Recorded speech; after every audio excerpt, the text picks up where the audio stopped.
नक्सलिज्म एक ऐसी समस्या जो भारत के लिए 2010 में आतंकवाद से भी बड़ी समस्या हुआ करती थी। 2010 में टेररिज्म से भी बड़ी प्रॉब्लम नक्सलिज्म को माना जाता था। उस टाइम पर नक्सलिज्म बहुत पीक कर रहा था। होम मिनिस्टर अमित शाह ने रिसेंटली पार्लियामेंट में क्लेम किया है कि मार्च 2026 तक हम नक्सलिज्म को भारत से खत्म कर देंगे। That will be the end of Naxalism. और उन्होंने ये भी बोला कि मैं ऐसे ही सिर्फ फालतू का कोई दावा नहीं कर रहा हूं, हमने ग्रास रूट पर बहुत सारा काम किया है और ये मैं बात कॉन्फिडेंस से कह रहा हूं कि नक्सलिज्म जो है वो अपने अंत पर आ चुका है भारत में और अगले 1 साल में नक्सलिज्म खत्म हो जाएगा।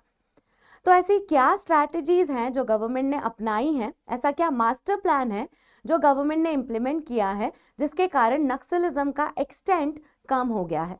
तो आज के इस वीडियो में पहले हम बात करेंगे कि नक्सलिज्म है क्या, इसकी शुरुआत कैसे हुई, फिर मैं बताऊंगी कि गवर्नमेंट ऐसी क्या स्ट्रैटेजीज अपना रही है। To be very specific 4 pronged strategy है ये। तो ये क्या स्ट्रैटेजी है उसके बारे में हम डिस्कशन करेंगे और अंत में आपसे एक आसान सा सवाल पूछूंगी मैं जो MCQ फॉर्मेट में होगा, जिसका जवाब आपको कमेंट में देना होगा। सो हेलो एवरीवन, मेरा नाम मोनिका है और लेट्स क्रैक UPSC CSE में आपका स्वागत है। नक्सलिज्म का अंत मार्च 2026 तक अनाउंस कर दिया गया है, पर कैसे हम कहेंगे कि अब नक्सलिज्म खत्म हो गया है? कोई तो क्राइटेरिया होगा और वो क्राइटेरिया पहले देख लेते हैं कि हम किस तरह से बोलेंगे कि अब नक्सलिज्म खत्म हो गया है। तो एक डिस्ट्रिक्ट ले लीजिए, अगर उस डिस्ट्रिक्ट के पुलिस स्टेशंस में 1 साल तक, मतलब 98% पुलिस स्टेशंस में 1 साल तक नक्सलिज्म के अगेंस्ट में एक भी इंसिडेंट नहीं दर्ज किया गया तो उस डिस्ट्रिक्ट को हम नक्सल फ्री कह देंगे। एक डिस्ट्रिक्ट के पुलिस स्टेशंस में 98% पुलिस स्टेशंस में 1 साल तक अगर कोई भी नक्सलिज्म से जुड़ा हुआ इंसिडेंट नहीं दर्ज किया गया तो उसे हम नक्सल फ्री कह देंगे। ये क्राइटेरिया है नक्सलिज्म या नक्सल फ्री कहलाने का कोई भी डिस्ट्रिक्ट को। अब देखते हैं कि अभी कितने सारे डिस्ट्रिक्ट्स इंपैक्टेड हैं। तो ये जो है नक्सलिज्म से इंपैक्टेड जो रीजन है उसे हम रेड कॉरिडोर कहते हैं। तो किसी जमाने में या फिर नक्सलिज्म अपने पीक पर जब था तब इसका एक्सटेंट आंध्र प्रदेश से लेके नेपाल तक था। ये मैप 2007 का है, आप देखिए, इंडिया नक्सल अफेक्टेड डिस्ट्रिक्ट्स का मैप है ये। तो ये जब नक्सलिज्म पीक पर था तब ये नक्सलिज्म जो है आंध्र प्रदेश से लेकर नेपाल तक इसका एक्सटेंट था। इसको ऐसा भी कह सकते हैं हम कि तिरुपति से पशुपतिनाथ तक इसका एक्सटेंट था। इतने सारे स्टेट्स, इतने सारे डिस्ट्रिक्ट इससे इंपैक्टेड थे। और अब हम इसका एक्सटेंट देखें तो पहले 126 डिस्ट्रिक्ट 10 स्टेट्स में, ये कब का डेटा है? 2013 का। ये डेटा कहाँ से उठाया है? मिनिस्ट्री ऑफ होम अफेयर्स का डेटा है ये। तो 2013 में 126 डिस्ट्रिक्ट 10 स्टेट्स में जो नक्सलिज्म से अफेक्टेड थे। अब ये नंबर जो है वो 38 डिस्ट्रिक्ट तक हो गया है। ये अप्रैल 2024 का स्टैटिस्टिक है। 38 डिस्ट्रिक्ट 9 स्टेट्स में।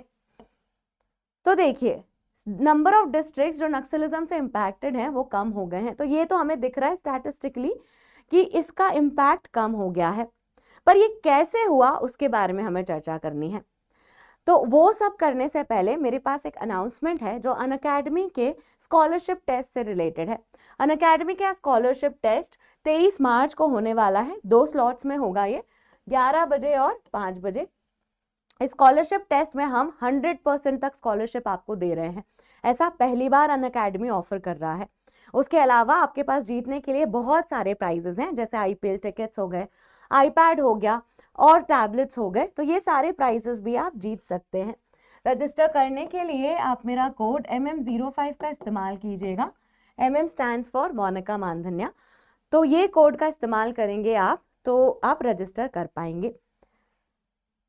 अनअकैडमी के सब्सक्रिप्शन पर भी डिस्काउंट चल रहा है। फ्लैट 60% डिस्काउंट है जो कि आज खत्म हो जाएगा। आज खत्म हो जाएगा ये डिस्काउंट, तो प्लीज मेक श्योर कि आप इस डिस्काउंट का लाभ उठाएं। कोड वही है MM05, उसी का ही इस्तेमाल करके आपको रजिस्टर करना होगा।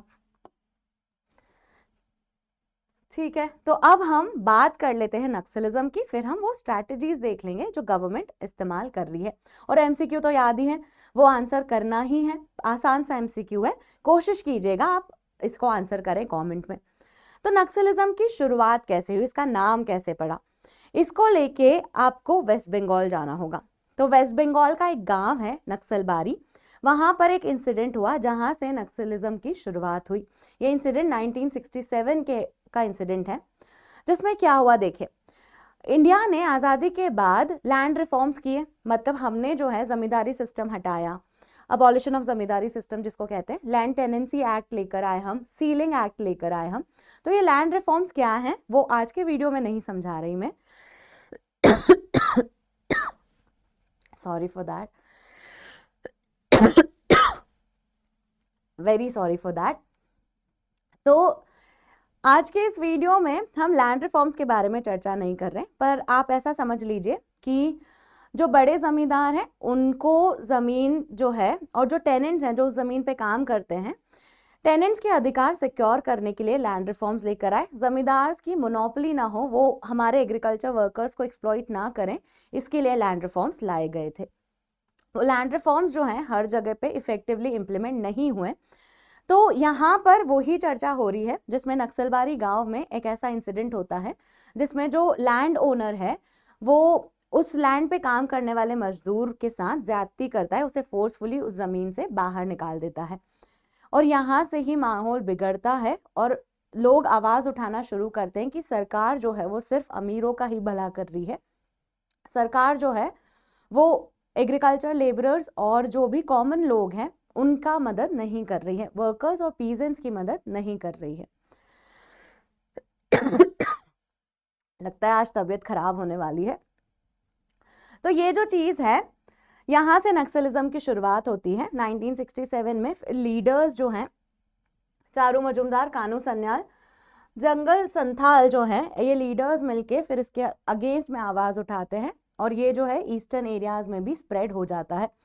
ईस्टर्न रीजन्स में जैसे उड़ीसा, झारखंड, छत्तीसगढ़, इन रीजन्स में भी नक्सलिज्म फैल जाता है। तो ये इसकी शुरुआत है। 3 फेजेस है नक्सलिज्म की, जो आज के इस वीडियो में मैं नहीं बात कर रही हूँ, क्योंकि आज का हमारा फोकस है कि हम इसे कम कैसे कर रहे हैं।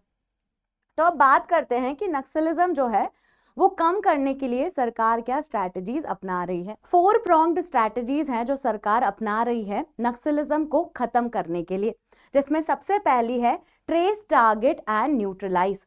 इस स्ट्रैटेजी के चलते सरकार जो भी नक्सलिज्म के अंडर वायलेंस क्रिएट करता है उसको टारगेट करती है, मोबाइल फोन्स और कॉल्स को ट्रेस करती है, और ये जो लोकेशन ट्रेसिंग है ये सब चीजें करके लोगों को अरेस्ट करना, वायलेंस करने वाले लोगों को अरेस्ट करना, ये सारे काम इसके विद इन होते हैं। इसमें हम मॉडर्न टेक्नोलॉजी का इस्तेमाल कर रहे हैं, जैसे आर्टिफिशियल इंटेलिजेंस, सैटेलाइट, ड्रोन, ताकि जंगल का चप्पा चप्पा हम छान पाएं और नक्सलिज्म में वायलेंस और न्यूसेंस क्रिएट करने वाले लोगों को अटैक कर पाएं। तो ये एक बेसिक स्ट्रैटेजी है जो नॉन नेगोशिएबल है, जिसमें रूथलेस है गवर्नमेंट अगेंस्ट वायलेंस। इसमें न्यूट्रलाइज करने की भी बात की गई है, जो वॉलंटरीली सरेंडर कर देते हैं लोग उन्हें भी हम थोड़े रिलीफ्स देते हैं। जैसे नक्सलिज्म वाले एरिया में हमें ये पता है कि जो नक्सलिज्म से इन्फ्लुएंस्ड लोग हैं वो जंगल को बहुत अच्छे से जानते हैं, तो उन्हें सिक्योरिटी गार्ड की पोस्ट दे दी या फिर कुछ ऐसे ऑफिशियल्स बना दिए उन्हें, ताकि हम जंगल को सिक्योर करने में उनकी एनर्जी इस्तेमाल कर पाए। तो इस तरह की चीजें सरकार ने की। दूसरी जो स्ट्रैटेजी है वो है रिडक्शन ऑफ सिक्योरिटी वैक्यूम। देखिए, नक्सल वाले रीजन में ऑफिशियल्स की कमी रहती थी, जिसके कारण नक्सलवाद और बढ़ रहा था। तो ऑफिशियल्स की कमी को फुलफिल करने के लिए बहुत सारे कैंप्स जो हैं वो और बनाए गए, ताकि ऑफिशियल्स, सीएपीएफ के जवान, पुलिस स्टेशन, इनकी कोई कमी ना हो। तो सिक्योरिटी वैक्यूम जो है वो उसे फिल किया गया। तीसरा जो इंपॉर्टेंट पॉइंट है, तीसरी जो स्ट्रैटेजी है वो है नक्सल फंड्स को कम करना।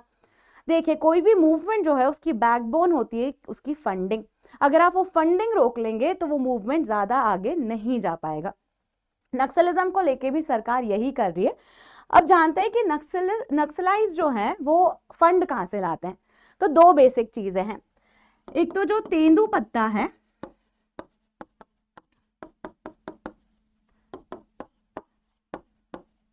देखिए तेंदू पत्ते पर नक्सलाइट्स जो हैं वो इलीगल टैक्स लगाते हैं। तेंदुपत्ते का इस्तेमाल बीड़ी बनाने के लिए होता है, तो जो भी तेंदुपत्ता प्लग करने आता है उस पे टैक्स लगाकर ये अपनी फंडिंग करते हैं। सरकार ने इसे रोक दिया।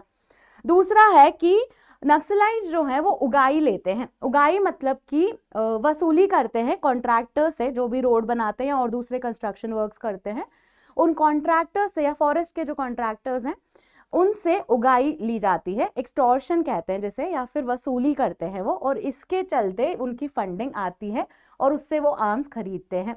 तो सरकार ने इन पर रोक लगा दी, जिसकी वजह से नक्सलाइट मूवमेंट की फंडिंग रुक गई। जो चौथी स्ट्रैटेजी है वो है डेवलपमेंट मेजर्स। देखिए, नक्सलिज्म ओरिजिन किस वजह से हुआ था? क्योंकि वहां के लोगों का ऐसा मानना था कि सरकार उनके हित में काम नहीं कर रही है, सरकार गरीबों के लिए काम नहीं कर रही है। तो अगर आप ये आश्वासन दे दे कि हम आपके लिए ही काम कर रहे हैं, तो नक्सलाइट मूवमेंट में जो लोगों को परेशानियां हैं जिसकी वजह से वो नक्सलाइट बनते हैं, वो खत्म हो जाएंगी। तो डेवलपमेंट मेजर्स जैसे रोड बनाना, बेटर कनेक्टिविटी लाना, सेल टावर्स क्रिएट करना, drinking facility, sanitation facility, educational facility, ये सब चीजें अवेलेबल कराना भी एक इम्पॉर्टेंट स्ट्रैटेजी है नक्सलवाद को खत्म करने के लिए। तो ये 4 स्ट्रैटेजीज हैं जिसकी वजह से नक्सलिज्म जो है वो अपनी अंतिम सांसें गिन रहा है। बेसिकली अगर मैं सम अप करूं तो नक्सलिज्म जो है उसमें आप वायलेंस को हटा रहे हैं भरोसे से, ट्रस्ट एंड डेवलपमेंट से आप इसे काउंटर कर सकते हैं। क्योंकि नक्सलिज्म जो है उसकी प्रॉब्लम तभी आई जब हमने डेमोक्रेसी को इफेक्टिवली इंप्लीमेंट नहीं होने दिया। तो इसीलिए नक्सलिज्म को काउंटर करने के लिए आपको डेवलपमेंट और ट्रस्ट करवाना पड़ेगा लोगों को। इसका रिवाइवल ना हो जाए, खत्म होने की तो बात कर ली, फिर से रिवाइव भी तो हो सकती है, तो इसका रिवाइवल ना हो जाए इसकी गारंटी सिर्फ डेवलपमेंट से आ सकती है। डेवलपमेंट और ट्रस्ट जो है वो इसकी गारंटी है। अगर आप ये करते रहेंगे तो नक्सलिज्म अपने एंड पर ही रहेगा। ठीक है, इसी के साथ ही हम आज का एमसीक्यू देख लेते हैं कि क्वेश्चन क्या है जो आपको जवाब देना है कमेंट में। What is the primary objective of operation Samadhan? Operation Samadhan का क्या ऑब्जेक्टिव है? ऑप्शन ए है strengthening India cyber security infrastructure. Option B है eliminating left wing extremism through a multi pronged strategy. Option C है conducting military operations along India's borders. Option D है promoting economic ties with neighbouring countries. इन चारों में से ABCD करके आपको answer देना है, जो भी ऑप्शन आपको ठीक लगता है। तो ऑपरेशन समाधान क्या है वो आप मुझे कमेंट में बताएंगे। अगर आपको इन्फॉर्मेशन पसंद आई है तो इस वीडियो को लाइक जरूर कीजिएगा, कमेंट में आंसर देना है, and thank you for watching.